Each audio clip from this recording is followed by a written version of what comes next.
All righty, guys, this is Jim Collins, and welcome to another episode of Journey to the Pit. Today, we are doing a rescheduled interview that we were supposed to have last night, or at least tried to have last night, with Cyndel Robinson from BoneYard Farm, located in Alabama. We all know that Facebook crashed last night, so we could not get this interview done. The great thing is she had the opportunity and she had the availability to be able to reschedule. We wanted to get this interview in. You know, it was a highly anticipated interview. A lot of people were asking and waiting for this interview. So Cyndel was able to come on and say, hey, I can still do it tomorrow. So we got it done. You know, we got a little late start, but we're just trying to get things together.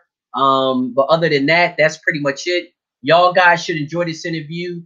Tonight, we're going to be pretty much talking with Cyndel about the health, diseases, you know, worming, different types of health things like that. We're not going to be talking too much about bloodlines and those kind of things like a lot of our other interviews are. She's going to bring a different perspective tonight to these interviews, and it's going to be pretty much things that she has learned from her experience on her farm. She's a part of a husband and wife team. Her husband is Anthony, and they run BoneYard farms down there in Alabama. So this is going to be great. And like I said, there's a lot of stuff to be learned. She's going to bring a lot of different perspectives and understanding to a lot of things that we deal with all the time on our farms. And it's great. You know, her and I had an opportunity to talk about different topics and subjects. And I was really amazed at the information and the knowledge that she had from learning from what she was dealing with on their farm to what she learned from the lab. So I'll let her kind of get into that and get into the details of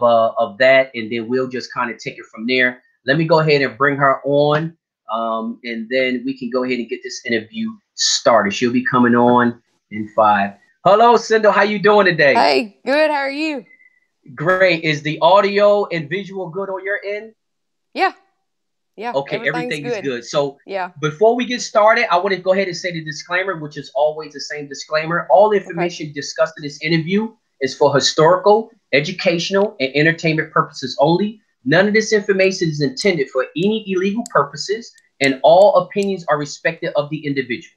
So now we got the disclaimer out the way. I already introduced you, Cyndel. So why don't you just go ahead and just tell us a little bit about yourself? You know, how did you get started in game fowl? You know, how old were you? Are you second generation? You know, those kind of details, and we'll just roll from there.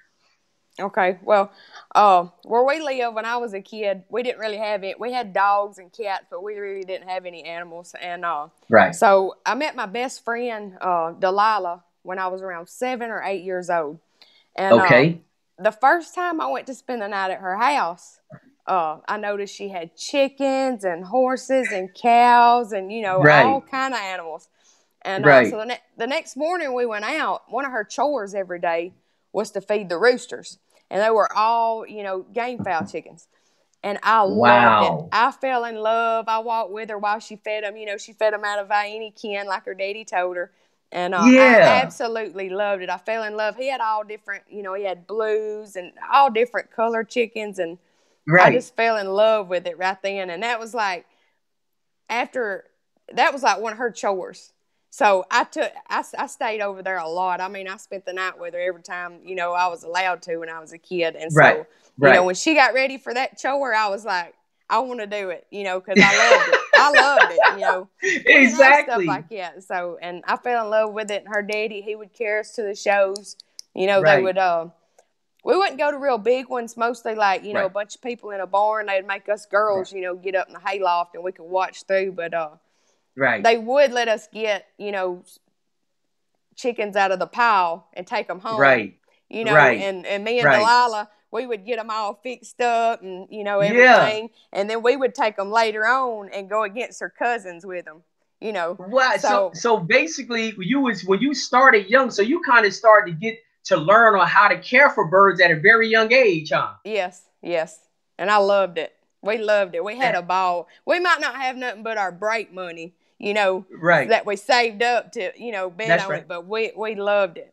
We would always get those chickens out of the pile, you know, and doctor them up. Couldn't wait to get over there to go against them boys. So you kind of had, that was your first little team, huh? Just you and her, you and Delilah. Yep.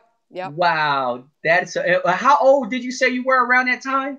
I was around 7 or 8. So I was pretty young. Yeah. Wow. And even as I growed up, you know, like when I was like 16, 17, 18, I would go over there because I wanted, you know, game chickens. I would go over there and get some from Buddy. Buddy Harville was our daddy's who I got them from. I would get them and sneak them and take them to the house.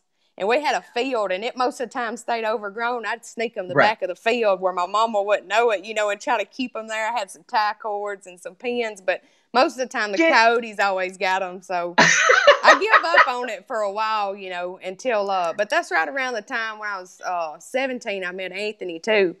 And we was dating probably about a month.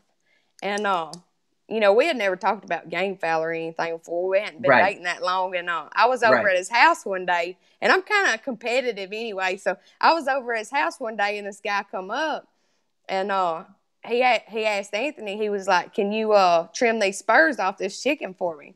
You know, trim the spurs.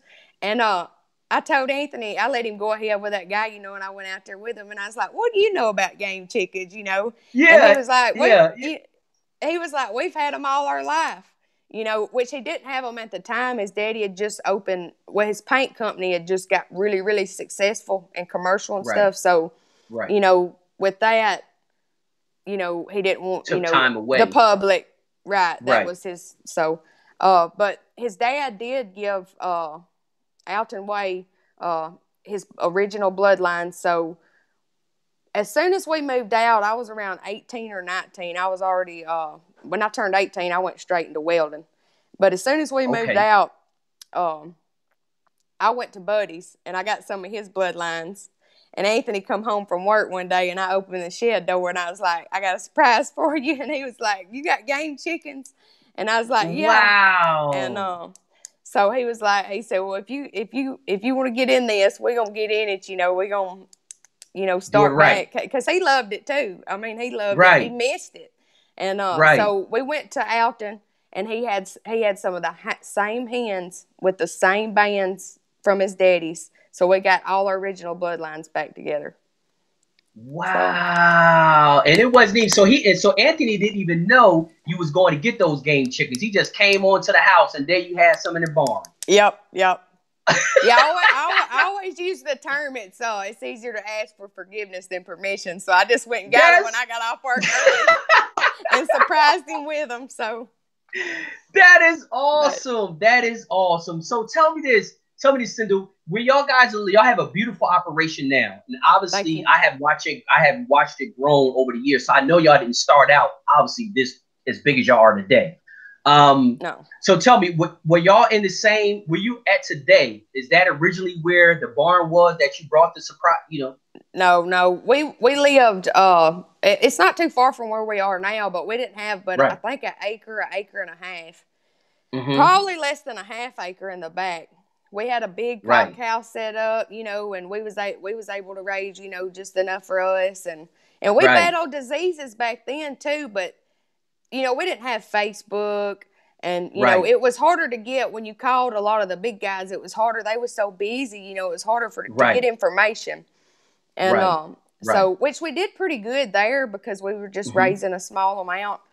But once we moved is when we really got into the diseases. And that's when I had to go to the testing. You know, a lot of people, we was getting diseases like coccidiosis bad.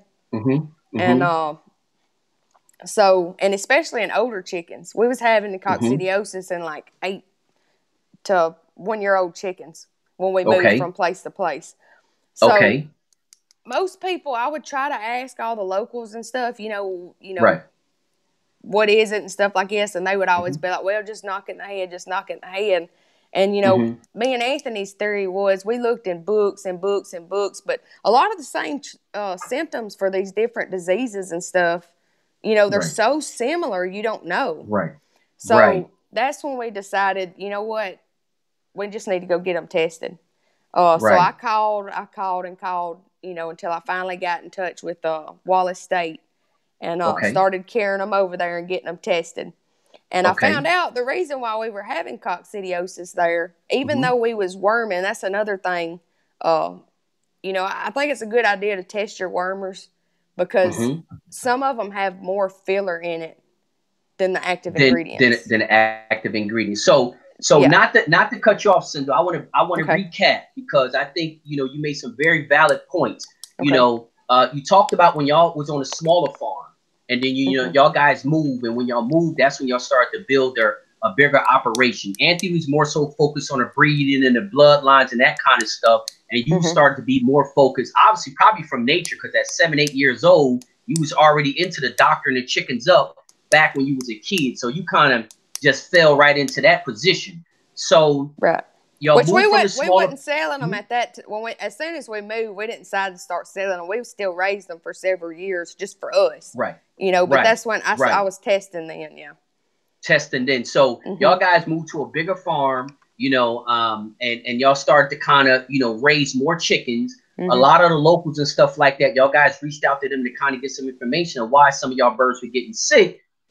But like you said, the symptoms that they were telling you, you found out that a lot of those symptoms is kind of similar to multiple different diseases, correct? Right, yes. Right, so it's hard to distinguish. And I would get, they'd be like, well, try this antibiotic, or try this, or try this, or try this. And none of it seemed to really work. I told Anthony, even if one did work, we still don't know what it is for sure. If we find out, and that was his thinking too, we need to find out exactly what we're battling, So that's what got us into the testing. And it's helped a lot. I can imagine, because then you're getting scientific proven evidence of what it is. There's no ifs, ands, or buts, or, I learned this from my granddaddy. And not saying they will be wrong, but now you got the scientific definition of why this is happening and exactly what it is. So y'all guys, so you kind of got into the testing early in the stage of y'all farm, not late into the stage. Early, yeah. We got into it early. Before we ever started selling. Yeah. And gotcha.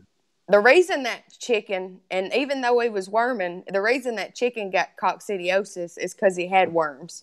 Because if a chicken's got worms, that's just like the COVID-19 thing. If they got an underlying condition, even though they get antibodies, to fight off coccidiosis, if they're infested with worms, that can cause other issues. It can cause their, immune system not to be able to fight off what it normally does. Right. So Cyndel, I want to stop you right there, because that's a great point. So basically, what y'all guys had learned was, worming can be an underlying condition and allow other issues to arise, because the worming is knocking down the immune system. Yes. So if they wasn't infested or dealing with a worm situation, some of that stuff would never even be an issue. Is that basically what you're saying? Yes. And we were worming every 21 days. So then that's when we did a lot of we went through a lot of birds. In 1 year, I think we went through 40 or 50 taking them up there, which up there it was fairly cheap. For $25, I think you can get up to 30 tested. Wow. Yeah, so it was fairly cheap. So if one even looked like it might be sick, we was like, well, let's see what it's got. We was interested, in the information. That's right. So that's right. So it helped a lot. And I noticed something really beneficial that helped with getting them tested too, especially that many. We noticed that just about every one of them had roundworms. They had what, roundworms? Roundworms. There was hardly ever. We would have tapeworms and other worms, but it was mostly roundworms. So we knew then to look for the active ingredient, the best ingredients in the wormers for roundworms. But that's what led me into, because we didn't have Facebook back then, that's what led me into the excellence. I had to get international calling on my phone.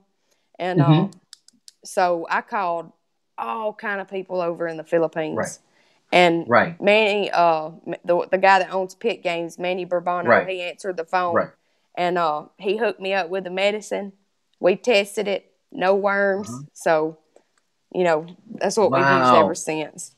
So that's great. And I want to make sure that we understand. So basically, another thing that you learned from all this testing was maybe some of the worming that y'all guys were using at the time. Now, tell me this.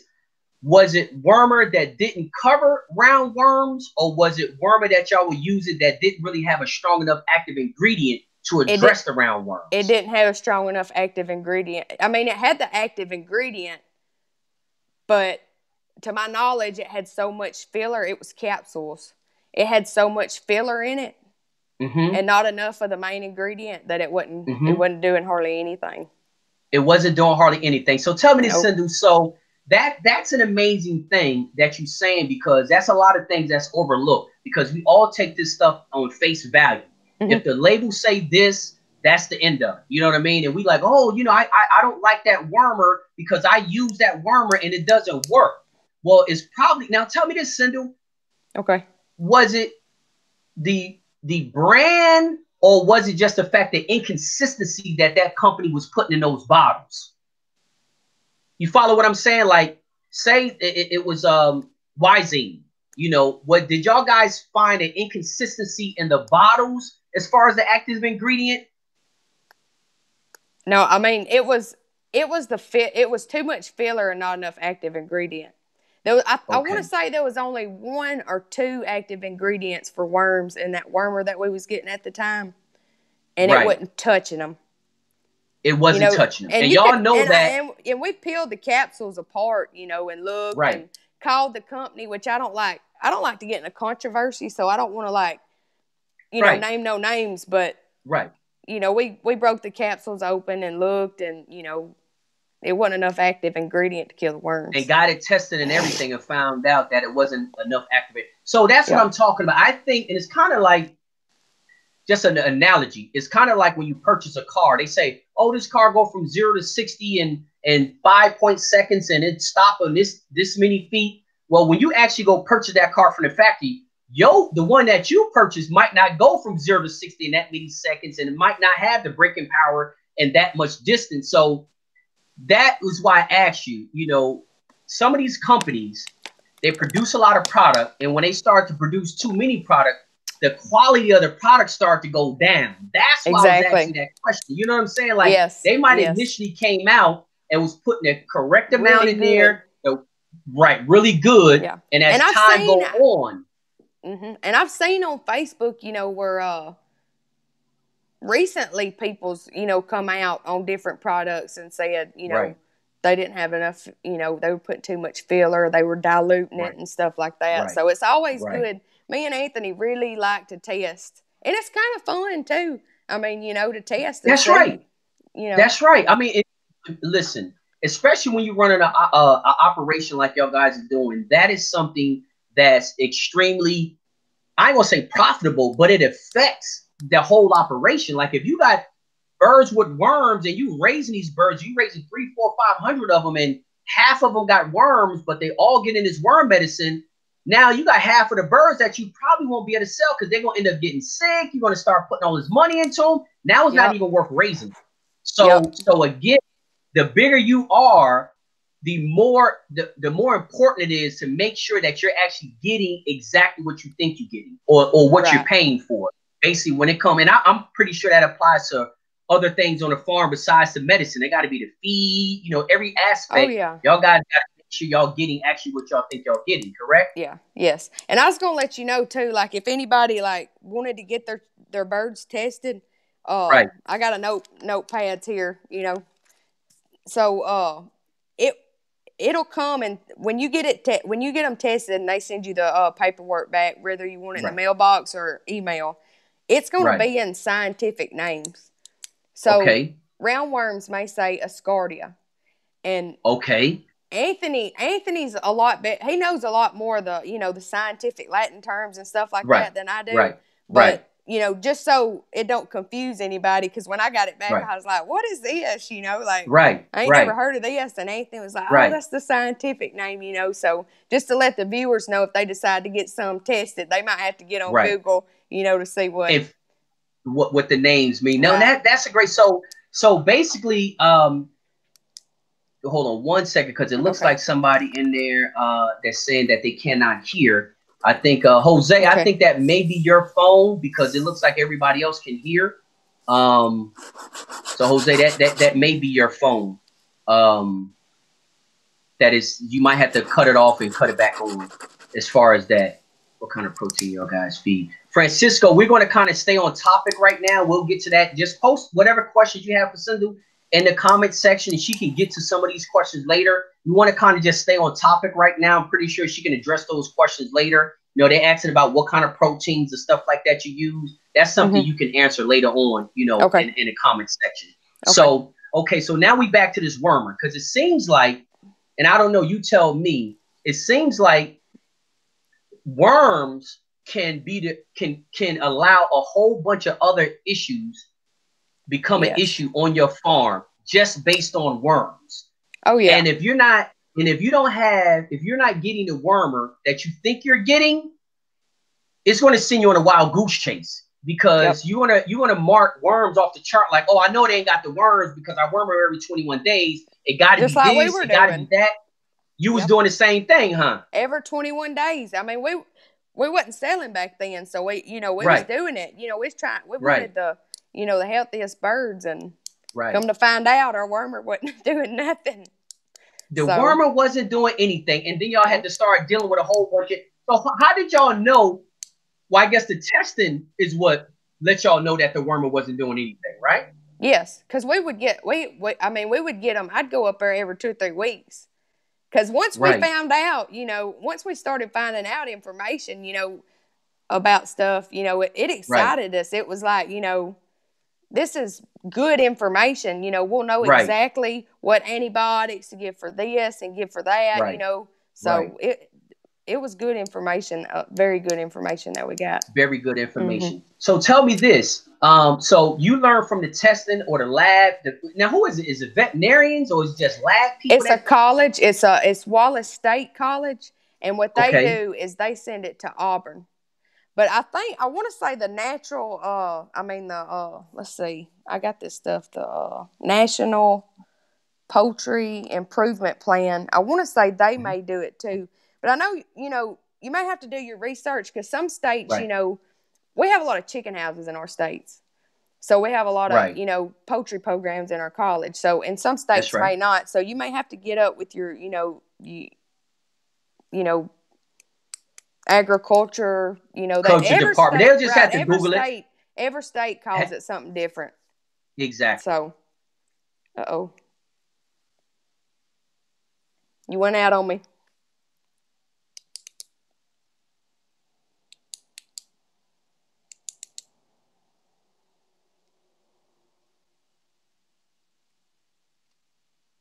Hey. I can't hear you. I can't hear you.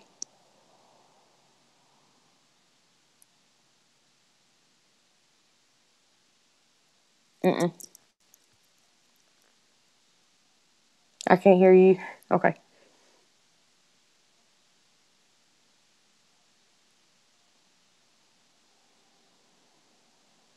I'll make sure this is in there.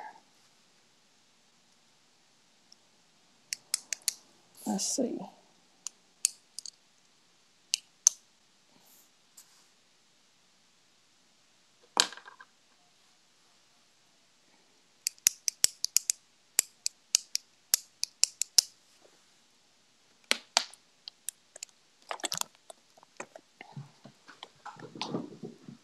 I can't hear you.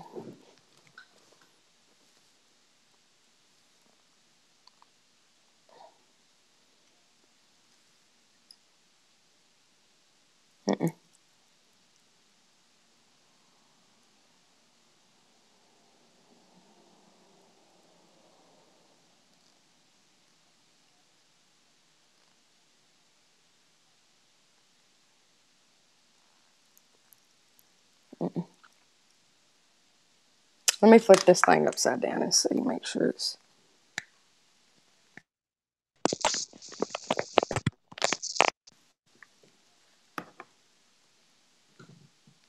I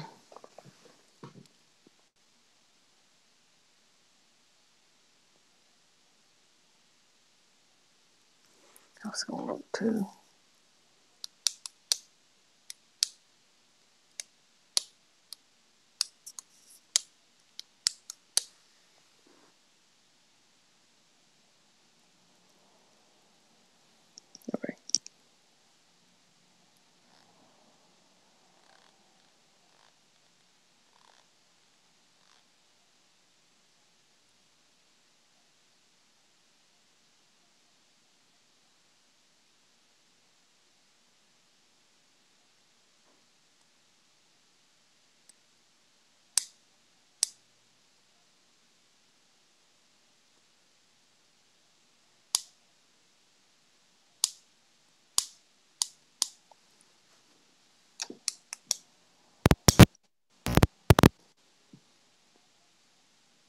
whatever that was, it almost worked. I can almost hear you.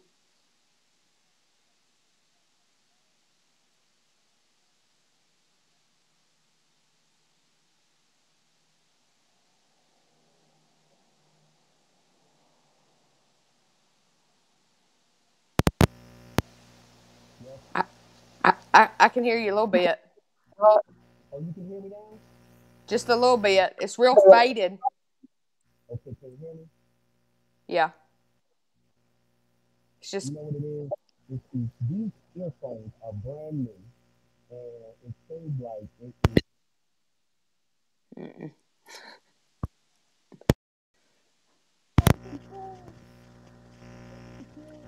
A little bit.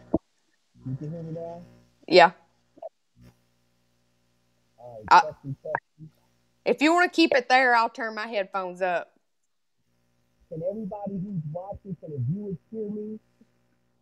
You know, the Lord, this is the only headset I have. Can the viewers hear you? Give me 1 second. Okay. They can barely hear me. Give me 1 second. Okay. I can go over this too.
Can you hear me now? Yes. Yes, good. You can hear me now. Yes. I think, hold on, let me see here. I actually think it is.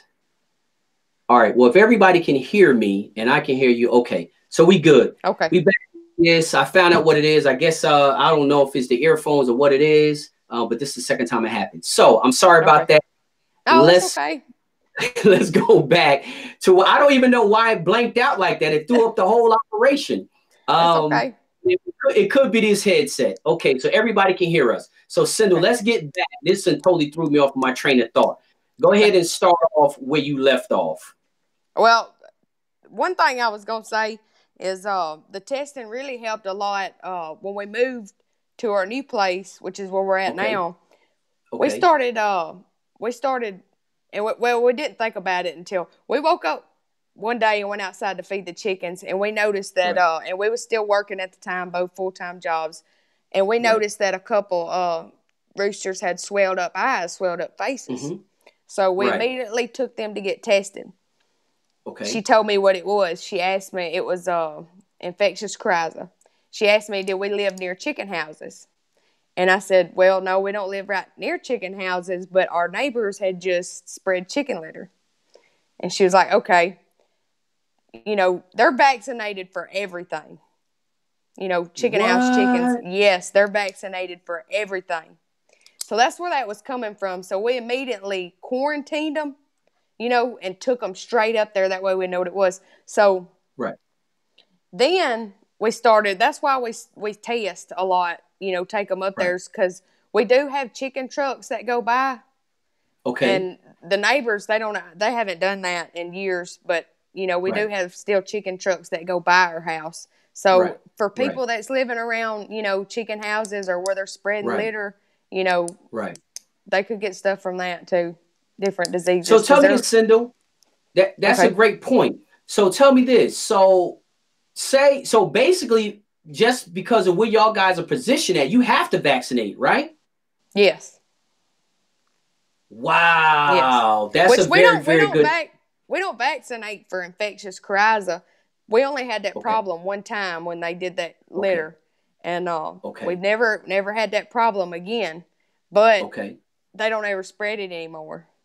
So got you. You know, we got them chickens out of there and got them. Well, we quarantined them. We're still working, so we quarantined them for a while, way on the other side of the property. And then whenever I could get to it, we cured them. So So tell me this, Cyndel. So do y'all guys do any vaccination at all, or? Yeah, we vaccinate for Merrick's and then for coccidiosis, which Merrick's is a viral, and coccidiosis is bacterial. So a bacterial infection, right? Yeah. So when you say you vaccinate for coccidiosis, I mean, you can say you vaccinate for it, but all you're doing is giving them a little bit of it, so they'll get immune to it. It'll help their immunity to it. Right. Got you. So tell me, what was like, what would you say would be the biggest challenge to y'all on the health side, as far as, is there any particular disease or infection or anything like that y'all guys battle the most or had the hardest battle with to kind of get it under control? Well, when we started raising, big amounts of game chickens, we had trouble, which by then we already knew, because of testing, how to deal with it, what to get. I done got in touch with, Manny had done put me on the Excellence products. I knew what to use and all that kind of stuff. So it was a lot easier, since we already was testing and knew that stuff. Got you. So that's great to hear. All right. So testing kind of laid the foundation for y'all guys' health program, basically, right? Yes. Yep. So y'all do a lot of things a lot more different than what y'all were doing prior to the testing, right? Yeah. So tell me this. Prior to the testing, I mean, it was like all the old timers like knock it in the head, so the other ones didn't get it, but it's gone. Once we got to the new farm, and it's going to come back, once a chicken got sick there, it's just like going to the doctor's office, and getting diagnosed, to get the right medicine. So we just kind of put that theory behind it and was like, we got to get them all tested to see, what's going on. Right. Because actually I have heard from some other breeders that, when they start getting big, they start dealing with issues that they never dealt with before. And they were kind of saying the same thing. They took the birds to get tested. And as soon as they got it, they said, oh, how many birds do you have? Do you have over 100? You're like, yeah, well, once you get to 100, you typically going to have these type of problems. Once you get to 500 or 600, you probably typically going to have these type of problems. I was like, wow. He's like, yeah, because we were kind of confused. When we were smaller, we were not dealing with all of these issues, but once we got over 100, 150 birds, it seemed like we started dealing with a whole bunch of issues. And we're not doing anything different. We still in the same spot. We breeding the same birds. Why are we dealing with these issues? We cleaning the water cups and everything. We doing all this stuff the way we've been doing it with a healthy flock. Now, all of a sudden, we got over 100 birds and we dealing with a whole bunch of other issues that we never dealt with. And again, what they basically did was they did the same thing y'all guys did. We need to go to a lab because we need to figure, because we're lost right now. We can't go through and knock 300 young birds in the head after we done fed them and raised them and all that. I'm not about to go knock 300 in the head until I find out exactly what's going on. Right. Because again, I don't want next season I'm knocking another 300 or 400 in the head. Yep. So that's pretty much what y'all guys were dealing with also, huh? Right. Yep. But once we got to raising a lot, we knew, like if you get so many beaties confined in an area, they could get coccidiosis, like for the small time breeders. If you put them all, bunched up together, that's a good way to get coccidiosis. So, just on it where you house them, huh? Yeah. Yeah. And where you put the feed, how you feed them, whether you feed them in a container, something like that off the ground, or if you're just throwing it on the ground, stuff like that. It's a lot of stuff. Rats can carry coccidiosis. We had a bad problem with that at our old place where we used to live. See, so that's great. So what we're going to do, Cindy, we're going to just rewind so you can go ahead and kind of walk us through the different scenarios. You said, now let's talk about the feed. You said coccidiosis can be caused by the way you're feeding them. Like, do you recommend feed them in you know, in a tray, feed them on the ground? You know, what have you learned and what would you recommend? Off the ground. You know, in a tray. Off the ground? I mean, it just depends, you know, like, it just depends on how big or small you are. You know, okay, a small little tray or something, you know, if you're not raising that many, you know, or like us, we got big old long, you know, troughs we feed them in. So it just depends. Okay. It just depends, huh? Mm-hmm. Okay. So say if you feed 100 or less, what you think? I would try to find something, you know, big and long, you know. We've used gutter. I think I forget what they're called. They go on top of houses. I know what you're talking about. Yeah, those things. We've used those before, and we use those. And then we've built little troughs before, you know, and stuff like that. So yeah, I seen guys use bamboo. I seen guys use 4-inch, you know, PVC pipe. They just cut it kind of like in half so they can kind of have that. So you kind of recommend to try to feed them on that. But you just said feed them on the ground. Would you recommend feeding them on the ground also? No, don't feed them on the ground. Don't feed them on the ground. I mean, once they get, you know, like pinning age, we feed them on the ground. Right. You know? Okay. Now, in the Philippines, they don't. But we still do. And we've based a lot of stuff off of, you know, watching people in the Philippines and what they do. And we've had, you know, Manny and Leo and Dennis Pingoy, that they've brought the vets out and they've helped us a lot, especially when we was going to a larger scale. You know, we already knew about the diseases and stuff, but it was like, you know, y'all might want to do this different if y'all are going to have so many babies in here, you know. Got you. And that goes back to the feather picking you was wanting to talk about.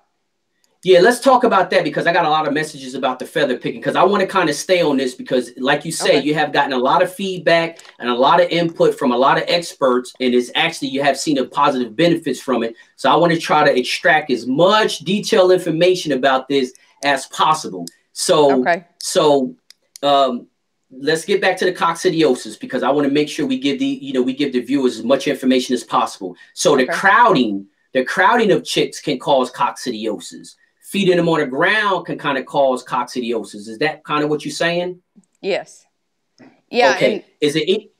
It's once they go on the ground. Now, we don't. Okay.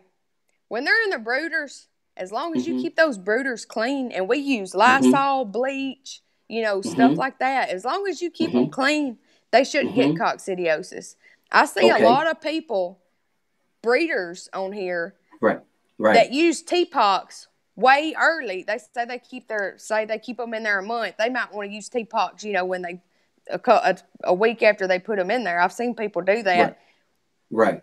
TPOXX, you can use it as a you know, to cure it, or you can use it as a preventative. So we may use, you know, which we use we're vaccinated now, but used to at the end. Before we got them out of our brooders, we would use TPOXX as a preventative before they go out on the ground. Because they actually get the coccidiosis from the ground or their feces. That's why it's important to keep those brooders clean. Yes. I think it's called a oops or something like that. They can get it from that. And Anthony knows, like I said, Anthony, he knows all the scientific names about it, you know, but. That's fine. No, with just layman terms, you know, I'm pretty sure everybody's watching this. None of us know the scientific name. Well, I ain't gonna say none of us. The vast majority of us don't know the scientific names. We know it just like you know it. It's the only way we, right, exactly. That's how we understand it, just like that. So, so we got the feeding on the ground can cause it. Overcrowding the brooders can cause it. Brooders not being clean can cause it. So, you know, I just kind of want to walk through some things so the viewers can keep in mind. Maybe not necessarily overcrowding the brooders, as long as you're keeping them clean, you know, where they're not eating out of picking at each other's feces and stuff like that. You know, but overcrowding in the brooders will cause pecking, you know, so. Will cause the pecking. Heat, overcrowding, boredom, lights, lots of things can cause pecking. Okay, so now, so we got him out there real quick. I see somebody ask, wild bird carriers. Okay, I'm gonna pull this up and maybe you might know. Manuel asks, I'm gonna pull a question up on the screen. I don't know if you can see it, but it says, does wild bird, you can see it? Yeah, I can see it. Okay, yeah. So that's good. I'm glad you can see it. So he said, are wild birds carriers also of it? Can you have an issue with wild birds? Yes. I'm not sure. Okay. Okay. Well, at least we addressed that question. He says something about the buildup of moist poop. I guess that kind of goes back to what you were saying about why you should keep the brooders clean. So you don't have the buildup of the poop and they don't start eating on it. Okay. Beloved is a parasite disease. Intestinal. Let me pull up this next question, and maybe we can address that one. Okay. If you can see it. Can you see that question? Mm-hmm. Yeah, that's right. Oh, okay. That's all right. Great. So I just want to make sure, and I'm pretty sure all the viewers out there, y'all guys can see that question. And Cyndel said that is correct. Yeah. It's a parasitic disease of the intestinal tract of an animal. So that's what cocci is. It's a parasitic disease of the intestinal tract of an animal. So I appreciate that question, and she said that is correct. So let's just do a quick recap. That's exactly what it says in some of the books. That's what it is. Mm-hmm. But we did have one of the vets from the Philippines that visited our farm. He said another way they can get it is from ooks that I reckon's in the ground or worms. I'm not for sure. I have to ask Anthony. Okay, so basically one of the biggest things that is a concern, or at least something to be aware of, is when you got the chicks, you want to try to keep them as clean as possible. Yes. You know, like you said, you're not saying about crowding or overcrowding, but you want to try to keep them as clean as possible. I guess the less crowded, the less chance of it being a whole bunch of poop up in there. Because the more you have it in there, that poop gonna build up. It builds up pretty quick. I don't care what nobody say. That poop builds up. You can clean that paper, and by the time you roll it back out, that thing is going to be filled all over again. Yeah. So tell me this. Did y'all guys change the way y'all set up y'all brooders to kind of, help y'all with the cleanliness? Do y'all keep them on grates? Do I use the tar paper, the felt paper?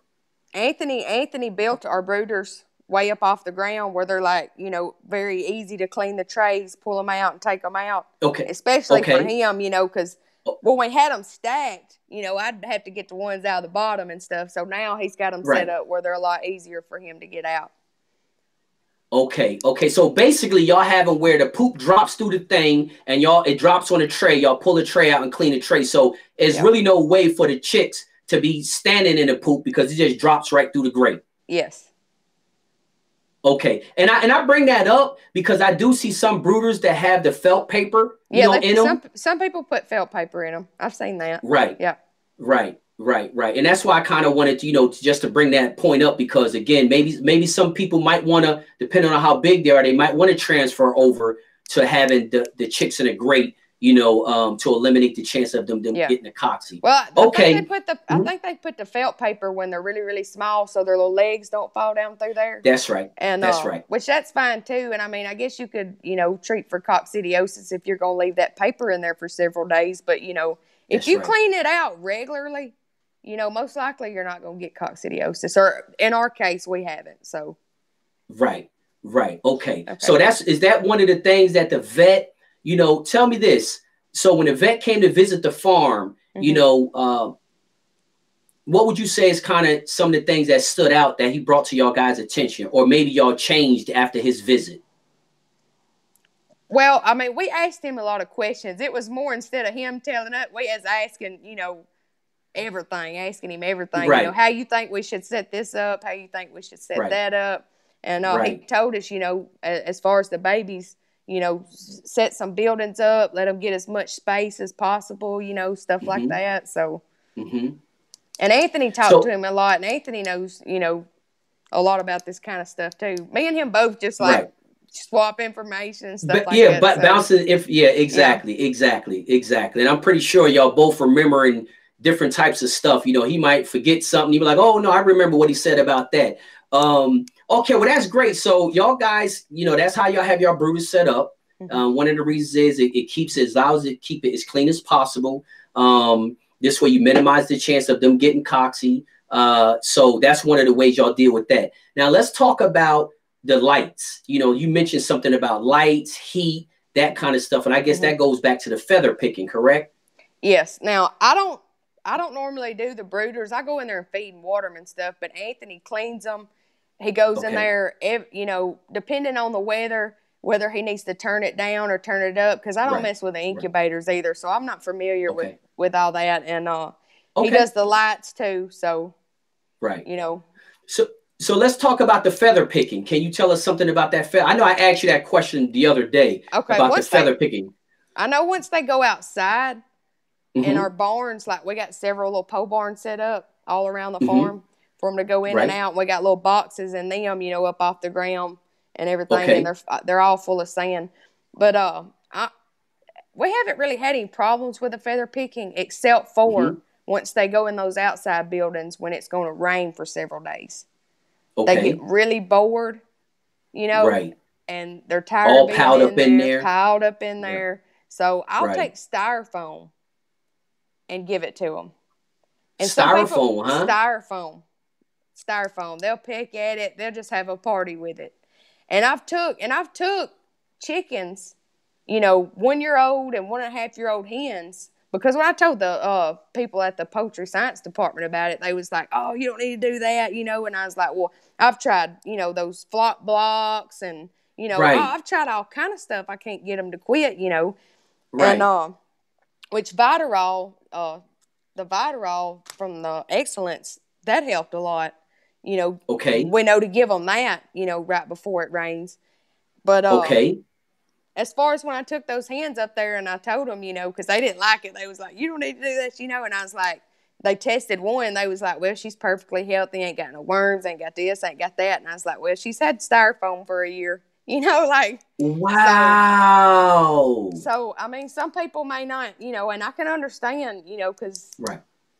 But it works for us. But I only do it when it's going to be like, when I know it's going to rain, you know, for several days and they're all going to be under those pole barns, board, you know, I'll throw some styrofoam under there.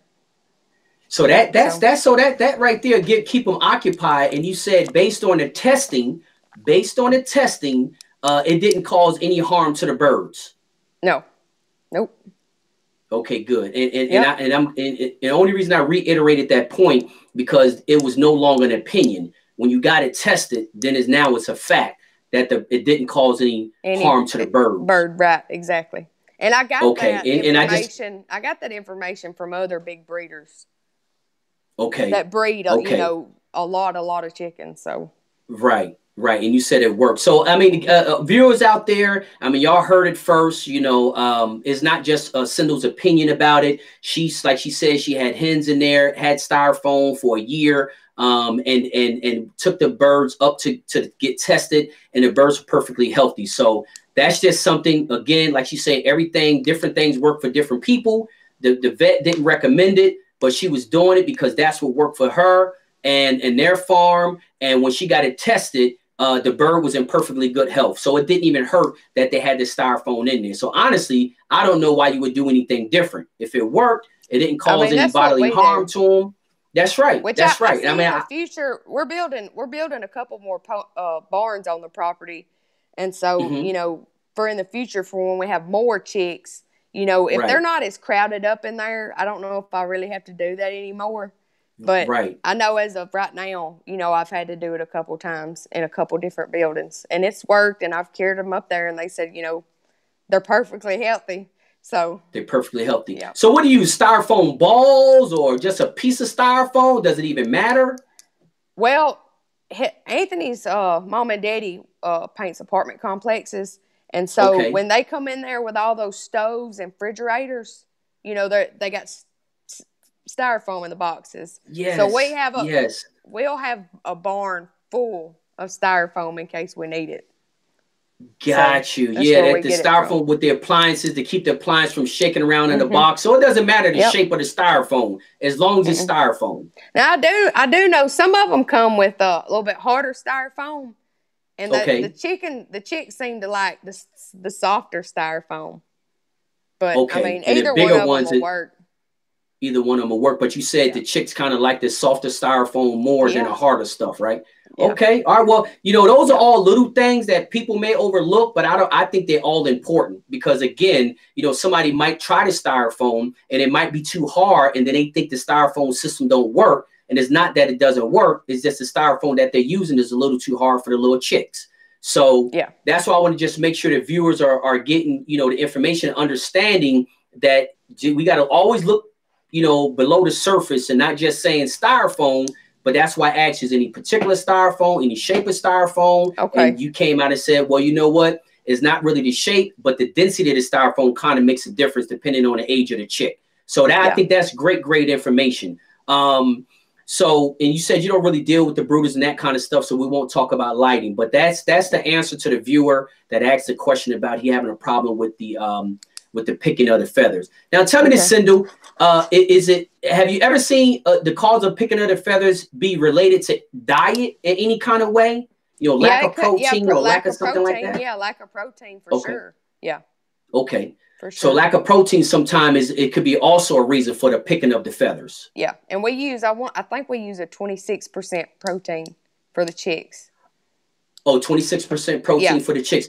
Do you use medicated or not medicated? You know, no, not medicated. No.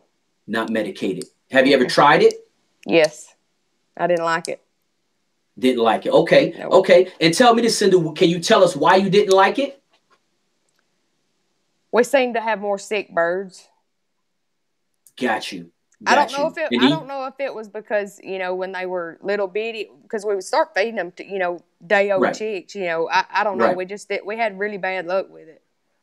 You had bad luck with it. Okay. Yep. Okay. And some guys, you know, that's kind of all over the place. Some people don't use it. I know in Puerto Rico, half of the people use it. Half of the people don't. You know, some people are totally against it. Half of the people are totally against it. The other half, they live by it religiously, saying, we got to feed it. So that's why I asked. And some, you know, depending on it also, too, some of it's so crumbly, you know, like it's all dust. You buy a 40-pound bag and, you know, 10 pounds of dust is in the bag. So that's another thing. Okay, so is there any kind of, won't you walk us through, or can you walk us through, you know, your chick health? Like, when do y'all guys first worm them? You know, as far as when you said with the vaccinations, can you kind of walk us through that, or is that something that Anthony handles?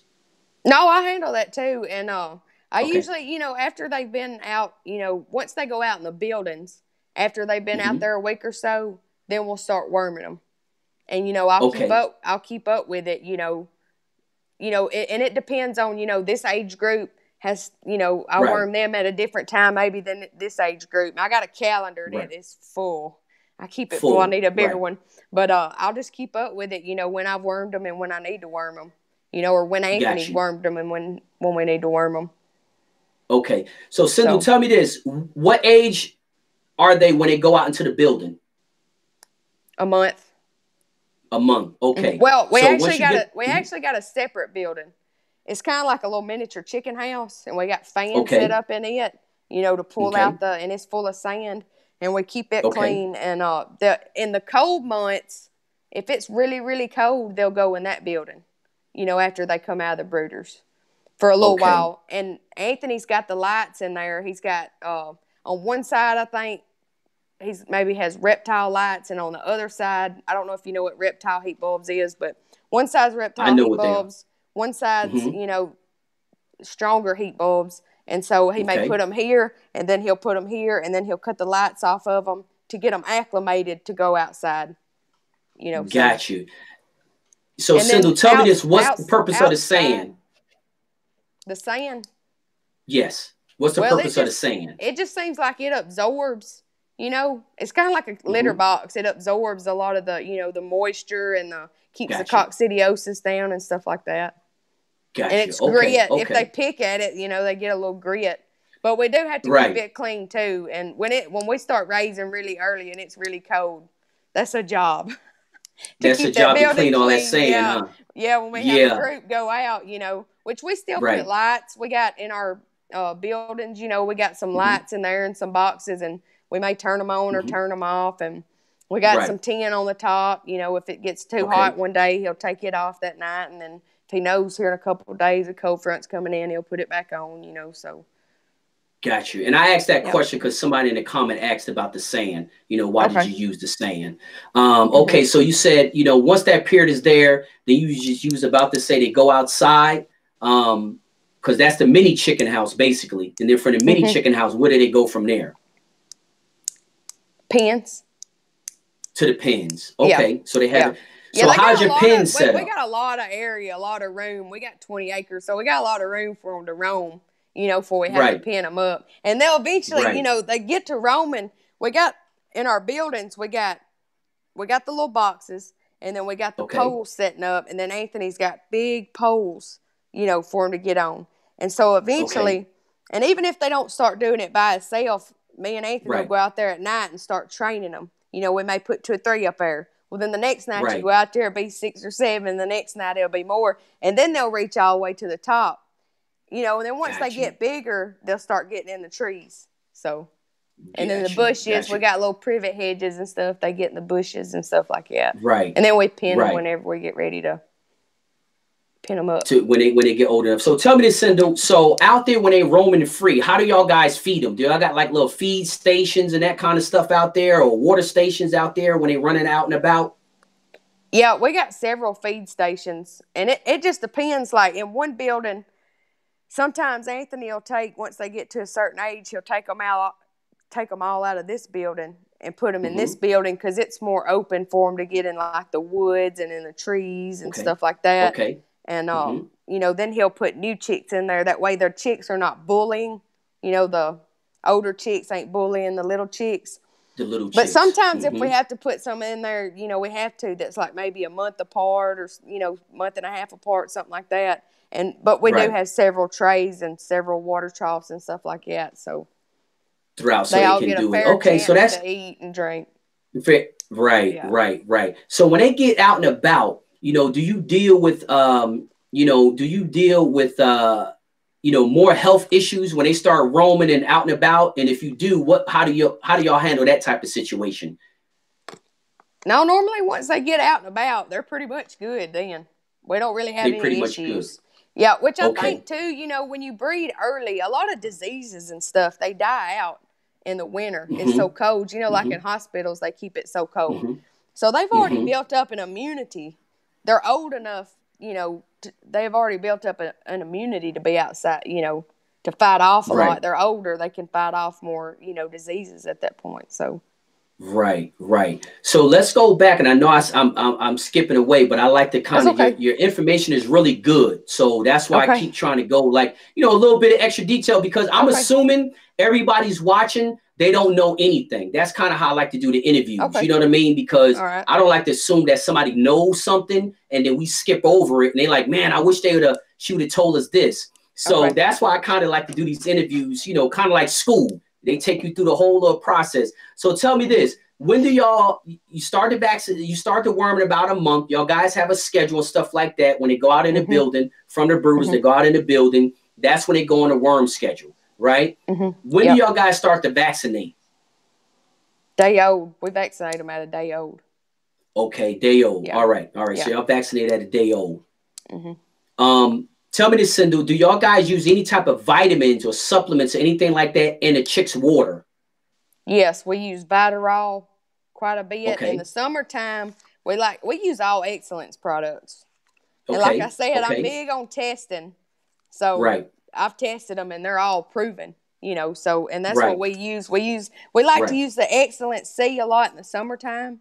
In the hot, when it starts getting really hot, June, July, we use Vitaral.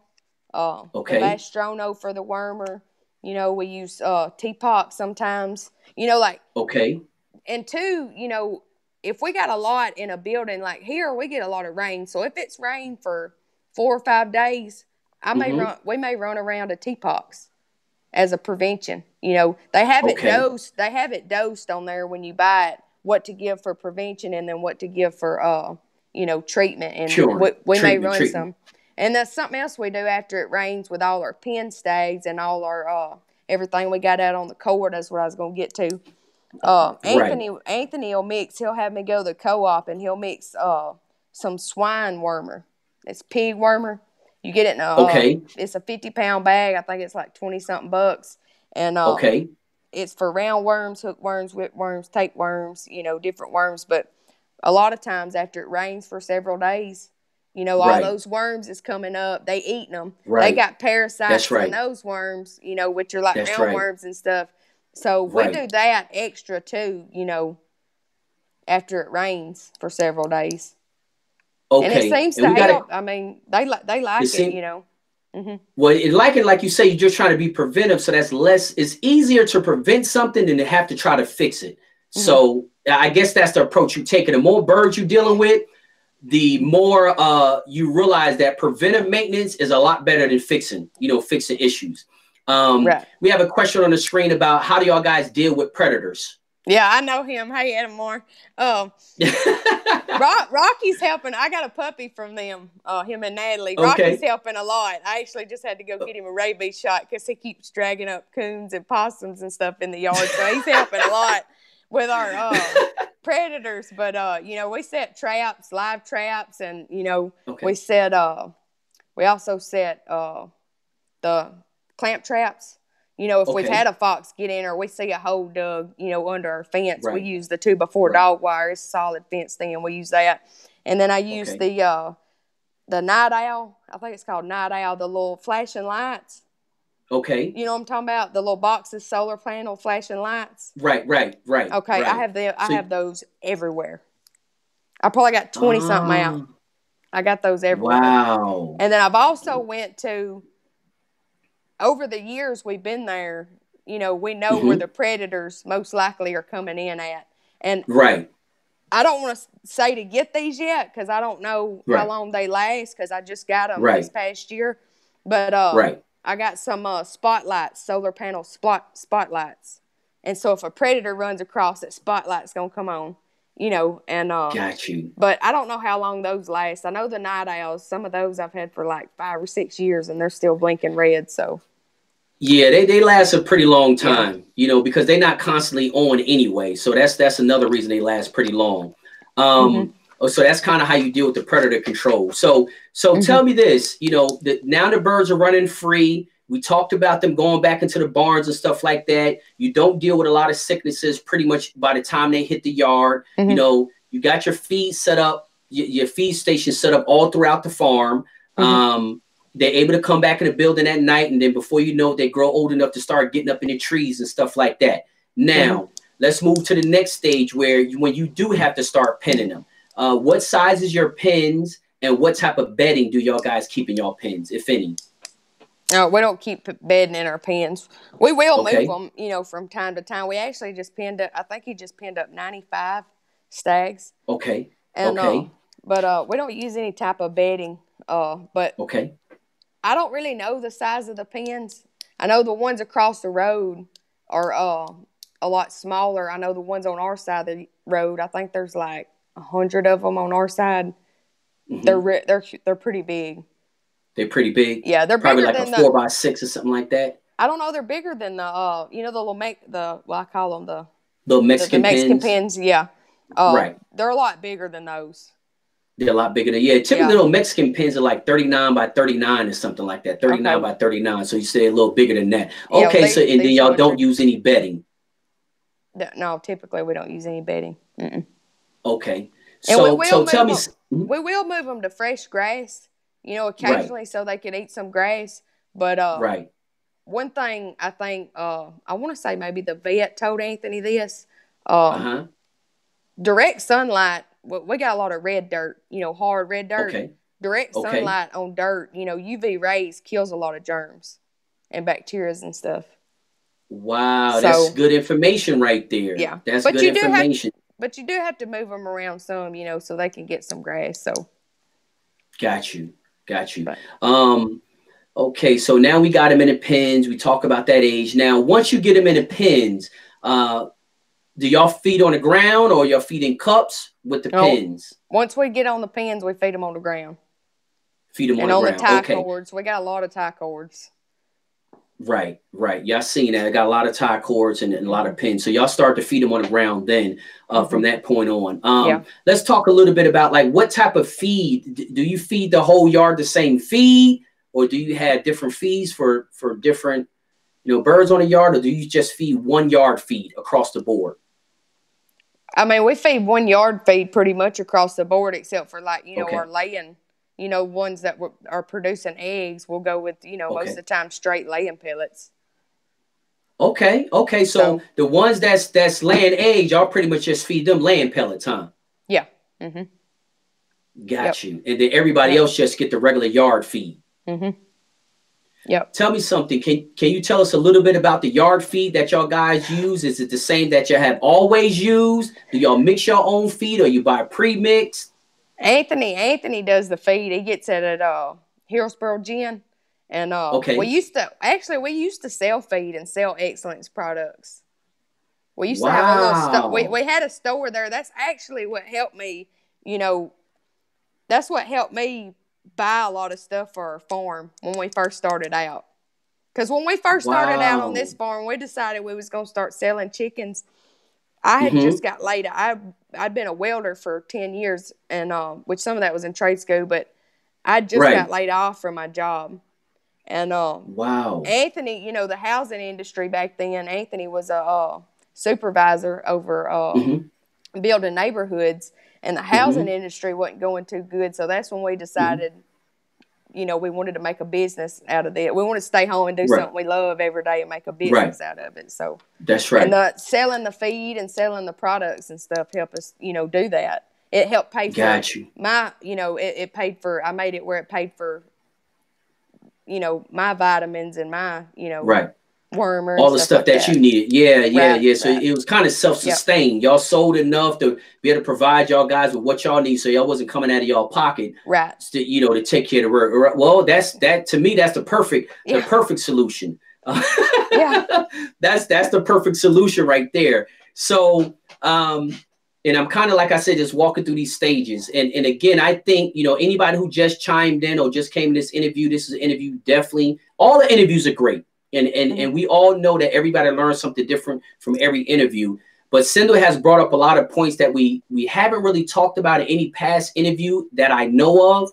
And it seems like they have done more testing, at least that I know of the people that we have interviewed. They have done a lot more testing. And that brings to attention again is this wormer. I mean, I don't want to revert all the way back to the beginning of the interview, but what I'm saying is that is something that I promise you so many people have overlooked, that they're not realizing that a lot of the elements that they're having is a result of their birds having worms, and they think they don't have worms because they put their bird on a solid regimen of wormer and not realize that the bird have worms, and that's why all these other issues arise. Yep. So I guess, go back to, like you said, instead of just knocking them and culling them, you still can test them. You can test them and then cull them. If you're going to cull them, fine. But at least if you have the ability to get them tested to make sure that it's not something that you're going to have a bigger issue of, maybe it's an isolated issue, not a bigger issue. And they'll take birds up to, if you'll put them in a cooler, they'll take them already deceased. But you need to get them up there, but in 24 hours and put them in a cooler. Now, don't freeze them, because if you freeze them, it messes up the tissue where the test results won't come back right. Okay, and then if they start their rotting process, that's gonna mess up your test results. So just put it in a cooler. Try to get it up there within 24 hours, and you can get them tested that way too. Right. So I would recommend up there live. Right, live. But you carry them up there live also too, right? Yeah, that's what we did. Yeah. Right. And that's what I was saying. Try to carry them up there live before you cull them. If you think you're going to cull them and you want to make sure that you're not going to have an ongoing issue, and this is just an isolated issue, if you have the ability to take that thing and then get it tested, and then again, it might teach you a whole bunch of other stuff, because y'all didn't know your wormer wasn't working until you went up there checking for something else and found out that the bird had worms. And I know y'all was scratching your head like, how did this bird have, what is this bird doing with worms? It kind of made us mad, because we was like, we've been worming them, and this is before we was even selling them, we've been worming, how they got worms, we didn't understand, but then we took the stuff in the house and broke the capsules open and was like, so. Realized that it wasn't exactly what it was supposed to be. How about CRD? I see Roy on here bring up a question of CRD. I don't know if you can see that on the screen. Excellent products that I did. What do y'all guys do for CRD? Okay, when they're in the brooders, I know Anthony uses ambroxetril Okay. as a preventative, because chickens got, air sacs all in them. Right. And, they can have like little infections in there in one of their air sacs. And so I know he uses that. We don't vaccinate for it, but he uses that. And, he may use it occasionally, but we really don't have a problem, a big problem with it. I mean, is it? He may use it like if he knows they're fixing to be stressed, like if he's fixing to put them in, pens, or we're fixing to put them out on tie cord, especially, he may use that. And then sometimes, I wanted to get to that too. I had that wrote down, especially for the people that may be on lockdown right now. Right. We use garlic and turmeric. I don't know if I'm saying that right. Turmeric. You turmeric. That's like a root. Right. Both of those are natural antibiotics. So I use that. I use those a lot too. We have a big tank that we pull behind the Ranger and fill it with water. And the water will be orange and it'll stink, but it really seems to help them a lot. I mean, they'll be red-headed, feeling, they'll feel good, especially after you just put them out on a tie cord. So sometimes, because you don't want to use, the same antibiotics, they'll get immune to it. And I don't want to have to use the antibiotic unless I have to. Right. So I'll use that. I'll use stuff like that too. And I put charcoal a lot of times where all our biddies are out in those buildings. That helps with coccidiosis, So how do you use the charcoal? With the diarrhea? Just where we burnt something, like if we burn a bunch of trees or we had a little fire, we got one of those little things where we put fires. I'll just go dump the charcoal out there. And if they want it, they'll go pick it. If they don't, they don't, Got you. That's very good. So how about, so you said you kind of put the turmeric inside of the water, and do you get, would that something you like run a regimen on, or would you give it to them every day or once a week? When you do that? I give it to them, in stressful situations. Okay. I like to give it to them, and maybe if it's a bad weather change, like our weather will change from, we'll be bundled up one day and sweating the next. So, in big temperature changes, sometimes I'll run that through their water too. And that's not on the chicks. That's not on the chicks. That's on the big, the ones that's already in pens and cords. Pens and cords. So, okay. I got you. Cyndel, what I do want to do is also, I want you to look on your list, because, you had some topics, and I want to make sure that we hit those topics on there, because I'm not the best person at asking all the questions, because I'm definitely not the most knowledledgeable. So we want to make sure we hit all those topics that you got on there. I know we don't vaccinate for pox. I make sure we keep apple cider vinegar in there. Oh, okay. So you don't vaccinate for pox, and you use the apple cider. How do you use the apple cider vinegar? To kill the mosquito larvae. So you put that in their water. Just in the summertime, just make sure they're clean water, and the apple cider vinegar will kill the mosquito larvae. It makes it a hostile environment for them to survive, the mosquito larvae to survive in. So we'll put that in their water. We go through a lot of apple cider vinegar. A lot of apple cider. I was about to ask you next, like, do you have any type of like measurements? Do you put like a cup to 5 gallons, or do y'all guys just eye it? Or do y'all just put a bottle in? We get a dropper. They give them to us at a pharmacy up here to give little kids like medicines. And we use a whole dropper full. A whole dropper full. Okay. Yep. I tell you, this is a lot of, like I say, I'm pretty sure, again, it's a lot of great information in there. And that's why I keep like going into details, because I want the people to understand not just how to do it, but why they need to do it. It's some other stuff too that we talked about. And it was right on the tip of my tongue that you said you were going to talk about on the show tonight. It'll come to, I got a brain fart right now. It was something I was just about to ask you. It was right on the tip of my tongue. I was about to ask you something. The algae in the algae, water? That's what it was. The algae. Yep, the algae. The algae in the water. So let's talk about that. That's big controversial too. Some people say, well, I'm not letting my chicken drink that water if I wouldn't drink it myself. And I don't know the scientific terms for it, but I mean, I'm not saying let your water get, really, really bad, filthy, But if you just rinse it out and leave that algae in there, you know, that little green around it or red, there's all different types of algae. But if you just leave a little bit that in there, especially for the working people that work and raise game fowl, it's not going to hurt them. And if you want more information about that, just Google algae in water and how they say algae is replacing the new antibiotics in poultry houses where they raise meat poultry. So got you now, and I want to make sure that we know that because I can, and I'm guilty of it. I'm extremely guilty of. One of my pet peeves is clean water bowls. And I don't like to see anything in them water bowls but clean water. And it's the difference between fresh and clean.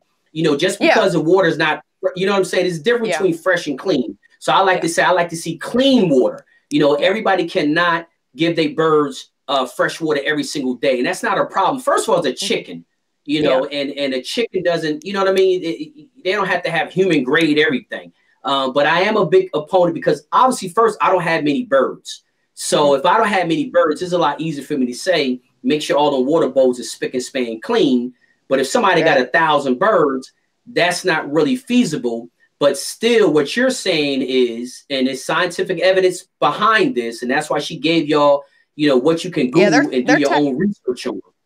They're taking algae out of the ocean right now and out of ponds and all kind of different places and putting it in, you know, chicken houses where they grow meat chickens to replace, you know, because we as humans, they say we're getting so, you know, immune to the antibiotics, you know, because of all that they was putting in the chicken that we eat. So now they went to alternative, and algae's a big thing in that now.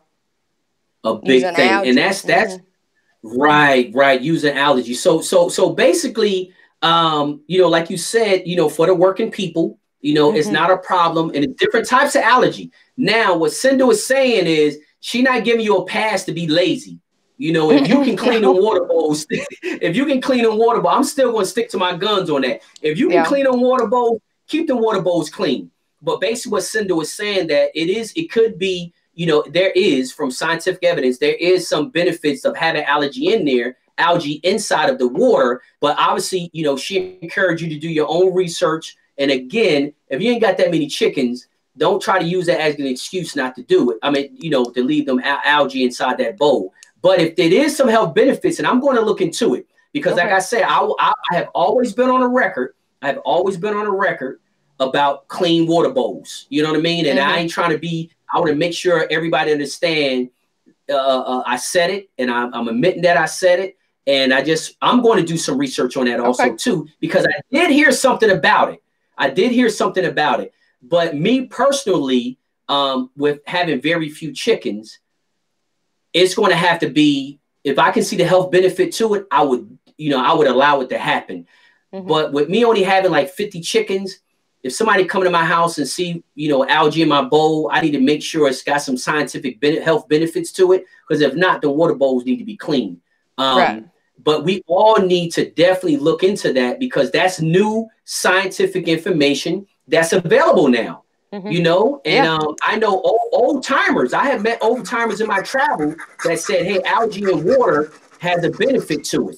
And I said, like, you know what I mean? You know, I was kind of like up on the fence. I'm like, nah, that's a sign of laziness. You know, you just being lazy. And a lot of times, Cyndel, it is from being lazy. They don't know that algae had no benefits to it. They just ain't go out there and cleaning water bowls. But please, guys, look into that. I mean, I think that's some newfound scientific information. And if it's a benefit to it, we need to start using it. You know, if it has a positive effect for our fowl, we need to adjust our program and use it. But they ain't saying leave it in there for 3 weeks. You know what I mean? Because I know some of y'all guys are like, oh, I seen an interview and she said that stuff is okay.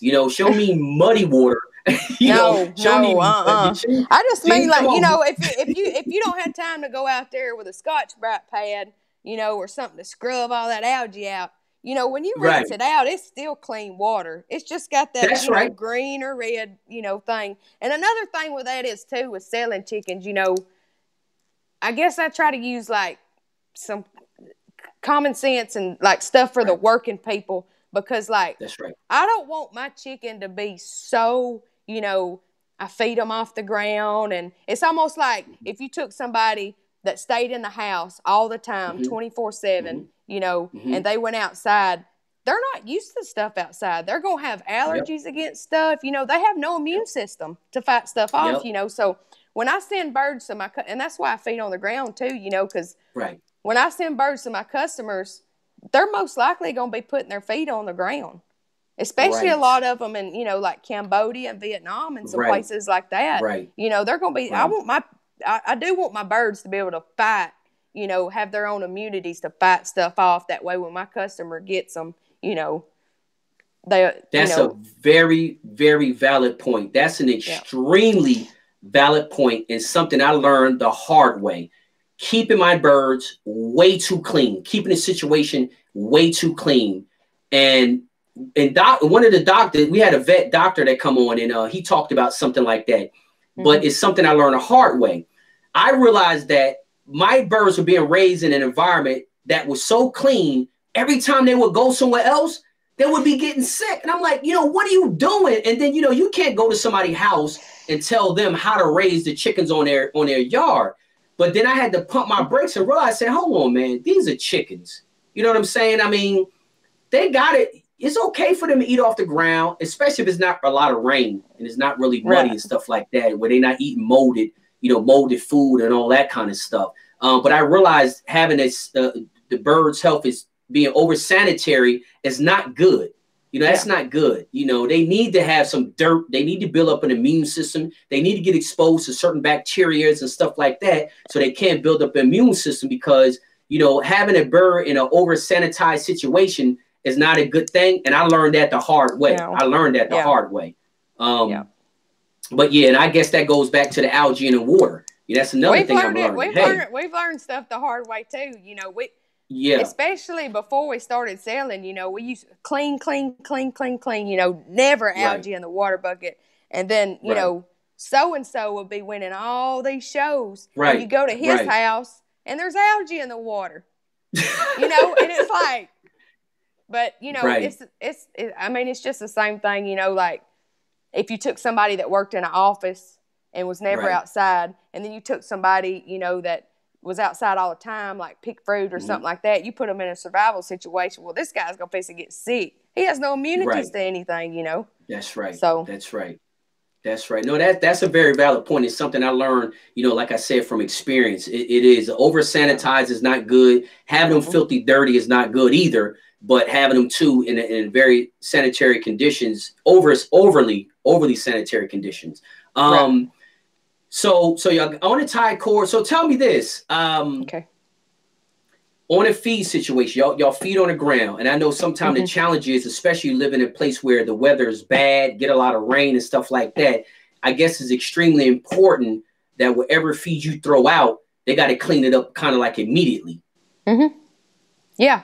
Because the rats, you know, rats will come in there and eat it, you know, and go to this pen and this pen. And rats give diseases and stuff. So let's talk about that. I know you said in the last place where y'all were at, y'all had a little issue where rats were, I guess, were passing or whatever, passing infections or bacteria or whatever.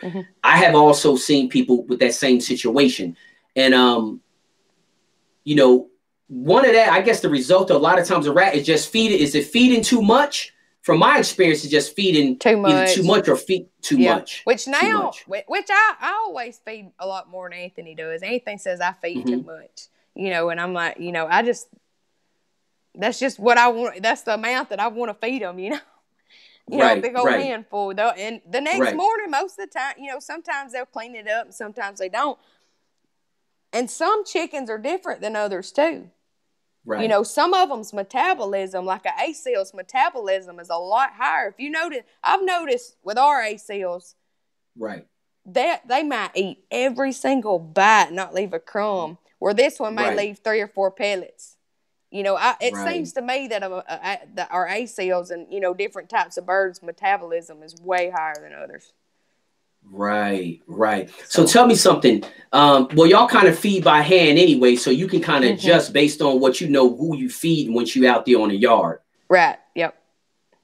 Got you. Got you. So since we do it every single day, like if we know he don't eat that much, you know, and right. this one eats a lot all the time, you know, we can base it off of that. Which with the rats, we do got a lot of cats, and they don't eat. We're blessed to have 3 good cats that don't eat baby chicks, and they sit on those yards and rat hunt every night. So we got some good cats. The mama cat, she always hunted for rats. She never killed, you know, baby chicks, and she just brought it down through the generations. So she raised them right. Yep. Yeah, she raised them right. She made sure, hey, baby chicks is off the that's off the menu. We ain't mess with no baby. We got plenty of rodents that's gonna be running around here tonight. So we got that. That's on the menu. Yep. So I see them there asking one of the guys, Danny Weeks, Brian. I'm sorry, Brian Weeks is saying copper sulfate. Do y'all guys use copper sulfate in y'all water? No, we don't now. I think Anthony has used it before, but we don't use that, no. Okay. Not anymore. Another question. Not anymore. All right, tell me this. We got Danny Edwards on here. They say they feed twice a day on the ground and in the afternoon. Do y'all guys feed once a day or twice a day? Once a day. Once a day? And we skip one. Most of the time we skip 1 day a week. We let them fast for 1 day a week. Most of the time it's on Saturday, and we try to do is least work. We're not Jewish, but we try to do. That's still the Sabbath. We try not to work too hard on that day, so we let them fast that day. Let them fast that day. So they got water, but no food, basically. Yeah. Got you. And Cyndel, do you have anything else on your list? I see a lot. You will have, you know, when you get time. There's a lot of questions in these comments. And I guess, you know, when you get time, if you can go in the comment section to it and address, because it's a lot of comments in here, a lot of questions in the comments, and I don't want to kind of go through all of them. Okay. I was going to show people this too. And, when I was at the store, when we had a store and we were selling, you know, the Excellence products and feed and Ticors and a bunch of other stuff. And that's another reason why I had to keep going to get them tested. 'Cause I kind of become the vet, you know. Everybody would bring their chickens to me and be like, well, what do you think this is? And, I mean, which we pretty much know a lot because, you know, we've had so many tested. We know what, you know, signs to look for and stuff. But I give people this a lot, and this really helps. And it's in a Excellence game fowl book. It's really available over in the Philippines. I don't know if everybody can see it. But it basically, and I'll put it below in the comments, it basically gives, you know, the disease, you know, what kind of issues they're going to have, like, you know, like stress, you know, like it gives the treatments for it, you know, like it tells you, you know, what to look for, you know, as far as if they're having, you know, like swelled up eyes, symptoms. Yeah, like symptoms. Yeah, it tells the symptoms and stuff. And they do have an app right now. It's only in Philippines. And it's got that in there too. It's got the diseases and the treatment, but they are putting it in Spanish and English. They're working on putting it in Spanish and English. And it's helped a lot of people too, because you can go down there, you can see the symptoms they're having, you know, and then pretty much diagnose it if you can't test, you know, if you can't get it tested. Right. Yep. So Cyndel, if you can do me a favor too and take a picture of that. And if you can post that in the comments, you know, this way everybody can be able to see a picture. I know I seen it on the screen, what you just showed, but if you can take a picture of it later and post it in a comment, that'd be great too. I'm just looking through some of these comments. Like I said, it's a lot of questions.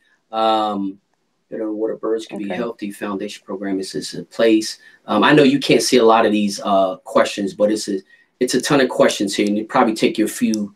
I ain't gonna say a few hours, but it's a lot of questions. There's a lot of questions here. But is there any other thing, you know, as far as the health program, is it anything that you see maybe can help the game fowl industry on things that you see people maybe be encountering, like a redundant issue that, you know, you see, whether it's a sickness or something like that, that you think the game fowl injury can handle in a different way? What I basically mean is do you see a common problems in a game fowl industry that you got some solutions to, but you really haven't heard people talk about? Not really besides testing. I haven't really heard of a lot of people testing.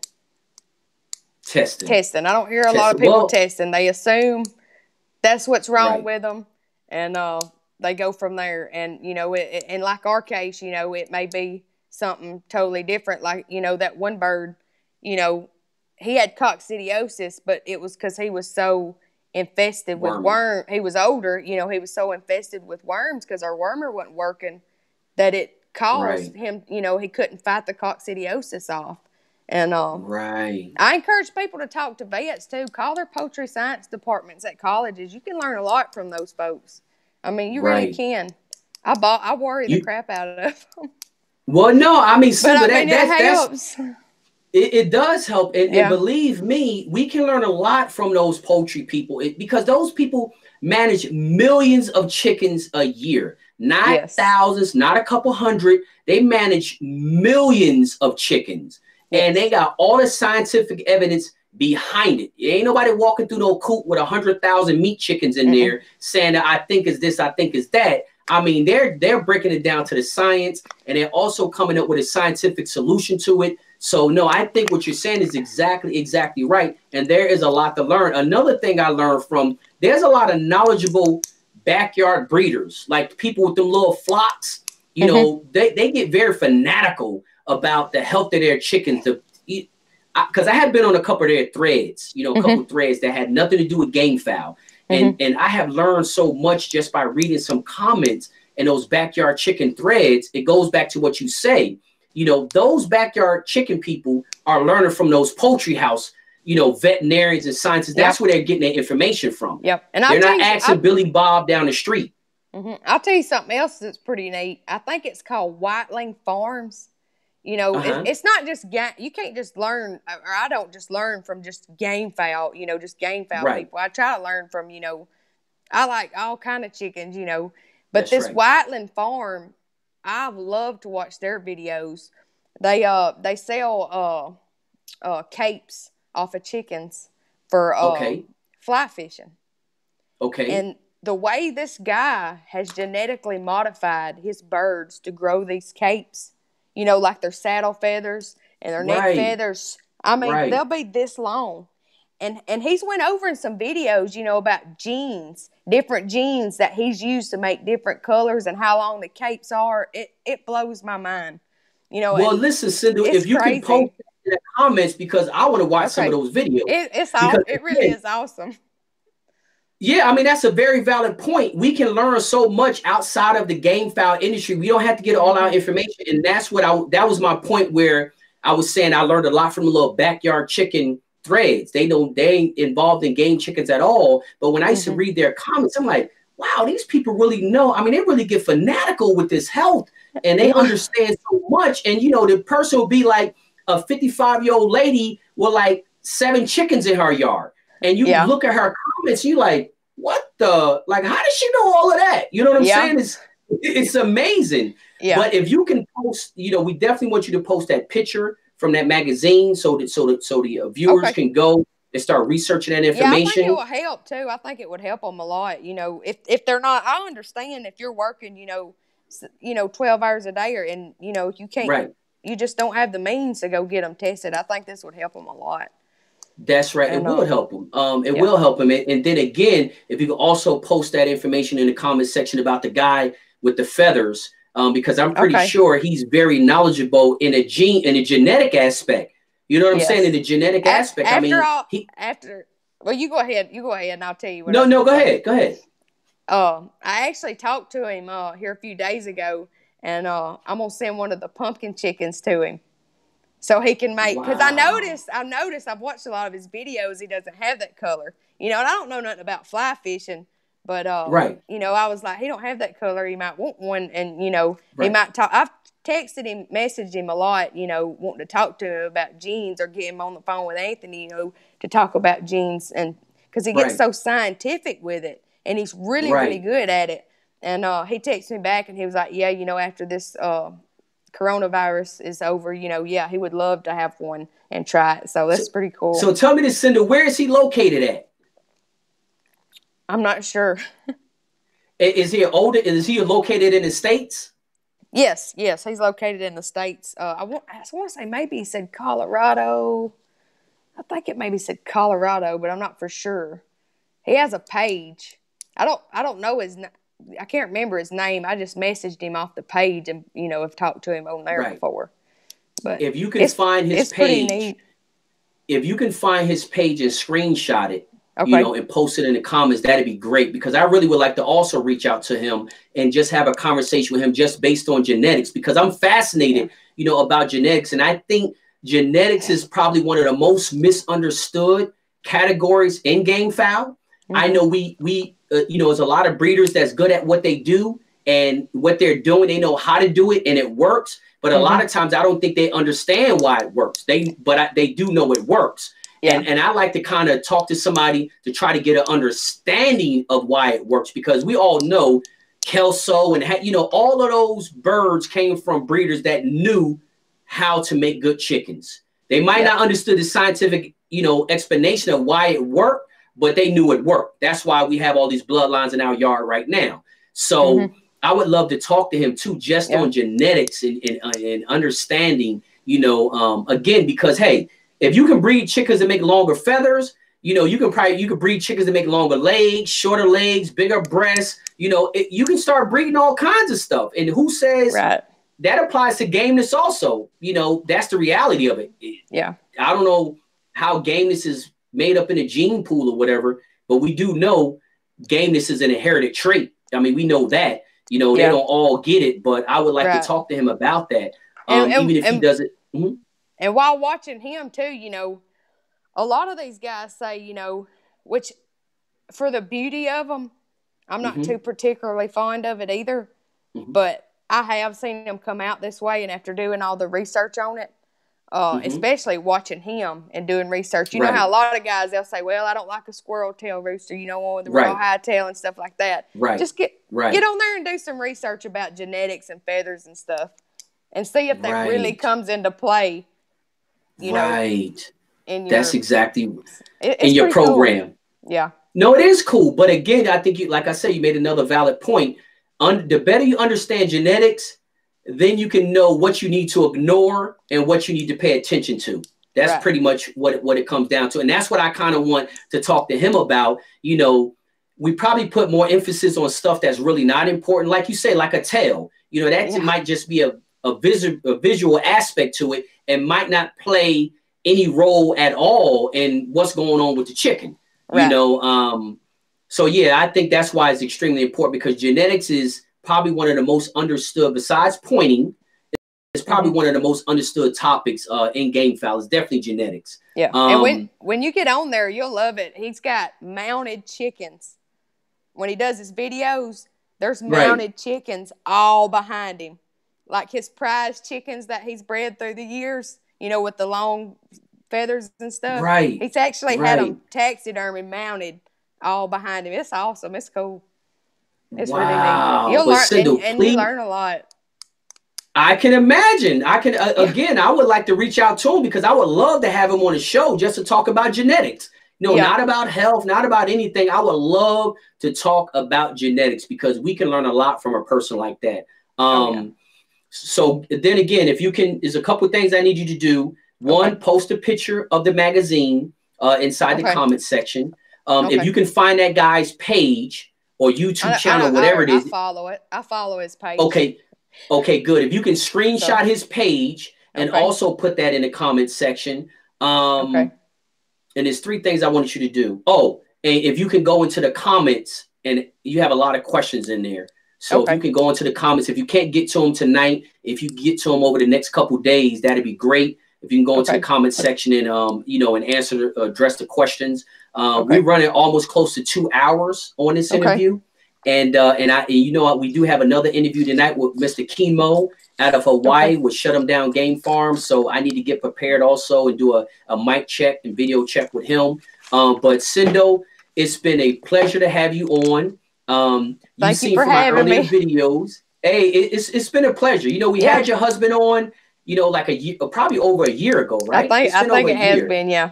And it was bad signal. That's why I come over here. It was double voice. You know, it was a bunch of feedback. So we're going to bring him on the show because he didn't get his fair shake. he didn't get his fair shake. He knows a lot more. He knows a lot more than I do. He remembers a lot more than I do about. I mean, the interview was decent. Yeah, he can remember that, but he knows like the scientific names. Like he does so much research. This is just a lot of stuff, you know. I've learned it from testing, but a lot of stuff I've learned from him too, you know, telling me. You know, telling me about what he studied and stuff like that. So Right. Yeah, so we definitely gonna let him know when you get onto the house that we definitely gonna have him on the show too. Because like I said, his interview was good, but it was a bunch of double talking and the reception was bad. He had to go outside and you know you couldn't really hear him. But he was the stuff that I was able to hear was some good information. So we definitely, since we're in a better situation with a better setup, I want to have him come back on the show. But like I say, Cyndel, it was a pleasure having you on. A lot of people were looking forward to this interview. You heard about when I did the live stream earlier today, how I think it's extremely important as a game fowl industry that we start highlighting the younger generation and the females, the women that's in our sport. You know, those are the two backbones of the sport. And I tell people, even if the women are not out there cleaning water bowls and cups every day, they're raising those kids to like game fowl, and you know they're the ones in the yard while the husbands or partners or boyfriends or whatever on the road. The women are there making sure those chickens get fed, get watered, and I think you know we need to start highlighting that more because y'all been in the shadow actually since the beginning of time. Y'all ain't really never had no light shined on. Actually, some women I think actually know more about it than some of the men because over especially when we were young. And like, I don't know if you've ever heard of Squabs, but like when Squabs was still open, you know, there was a woman up there. She was probably in her 60s or her 70s. You know, she used to carry a little fanny pack. She had her some corn in there, some oatmeal and stuff like that. She had fed out chickens for her husband for years while he worked. And so after he died, you know, she still... And I love talking to that woman. I thought she was the most awesomest thing, you know, in the world. But she, you know, she'd get them chickens out of there.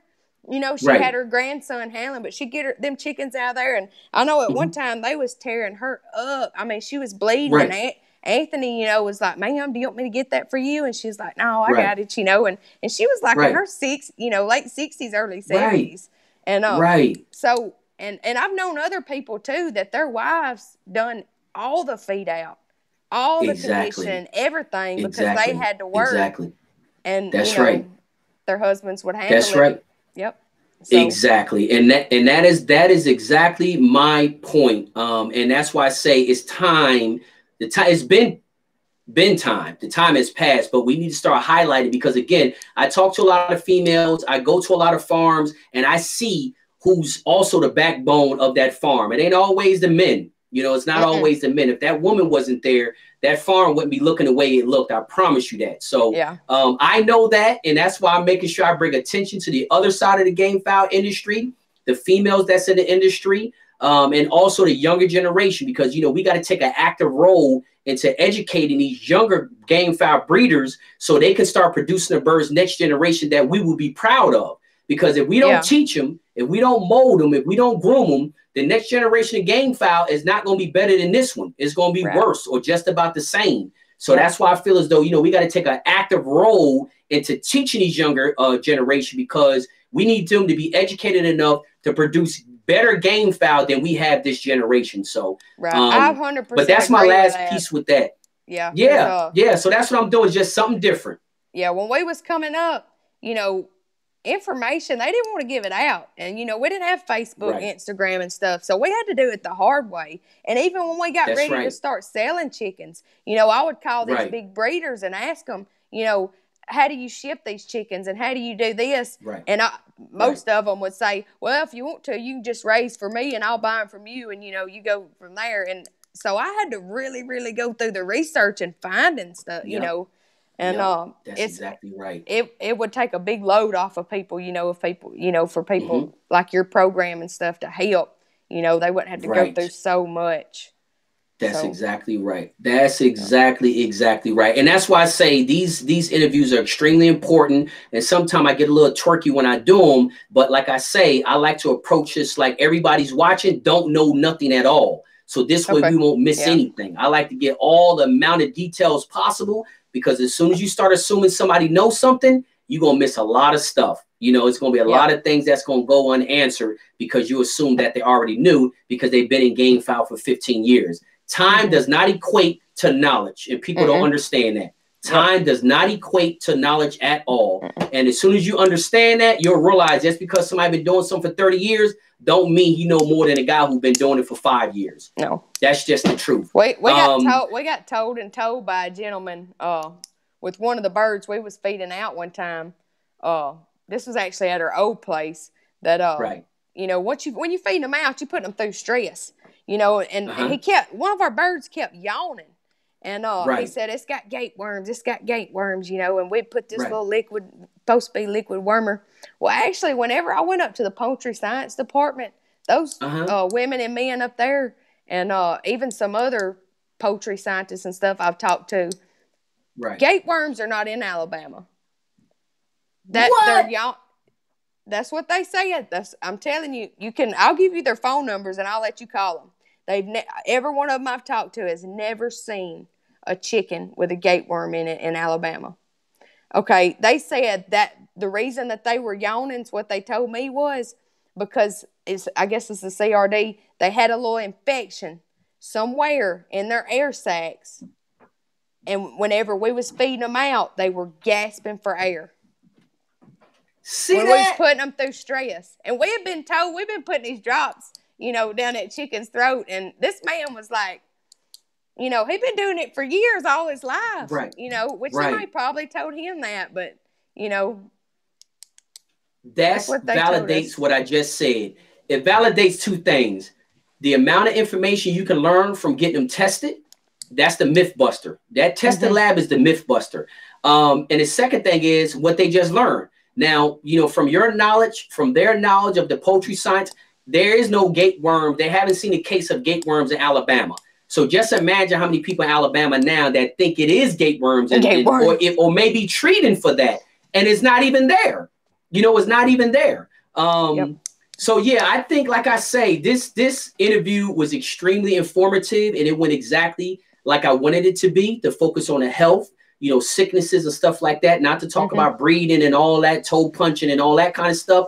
This is the information that we really have never talked about on the show, this in depth, because we done basically spent 2 hours just on this topic.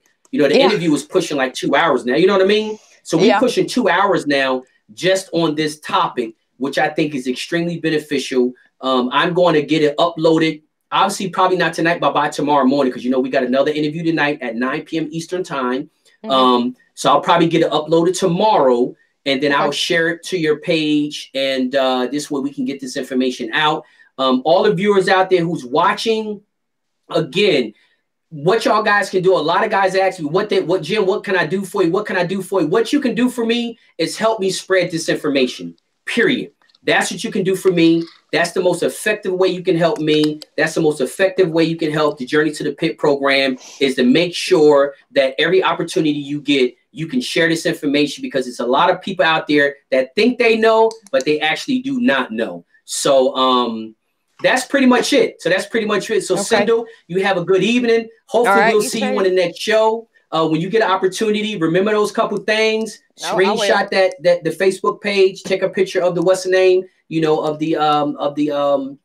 screenshot the Facebook page. Take a picture of the book that you have. Put that in the comments, and then get to the questions in the comments as soon as you get a chance. Thank you. Let Anthony know. Having me. Yeah, it was a pleasure. It was a pleasure for not only for me, and I hope I helped some people out. You know, so maybe I did. It has. So listen, you have a good night, and I'll be talking to you soon. And let Anthony know we're gonna get with him so we can get him on the show. Okay. Okay. All right. I'll do it. All right. Good night. All right. Bye bye. Thanks. All right. Bye bye. All righty, guys.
Can y'all guys hear me? Oh, okay, I see what it is.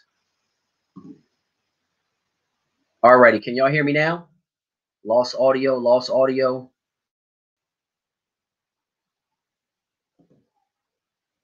Audio should be intact.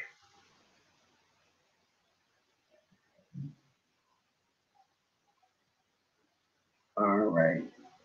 Dead sound. It seems like it's still dead. Okay, we good now? Okay, we good. All right. All right, so it looks like the sound is in. Okay, we good. We good. Some people are saying they can hear me. Some people saying they can't. Yes, we good. Okay. All right, guys, we're good. I'm sorry about this audio situation here. For some reason, the software is kicking a voice out. I thought it was actually the microphone or the headset, but it seems like it's not really the headset. So I just want to make sure that everybody can hear me. But listen, it's been a great interview. We learned a lot. We learned a lot tonight from Cyndel, and she's just spent 2 hours on the just the health, sicknesses, worms, and different types of regimens and stuff like that. I think it was extremely important. So again, hopefully y'all guys have learned from this interview. And we have another interview coming on tonight at 9 p.m. Eastern Standard Time, which is in about a little less than 2 hours from now. Yeah, a little less than 2 hours from now. So just want to make sure we're good on everything. All right, guys. So I will see y'all in probably, I would say, I will see y'all guys in an hour and 45 minutes. So let's go ahead and close this show out, and I'll see y'all guys then.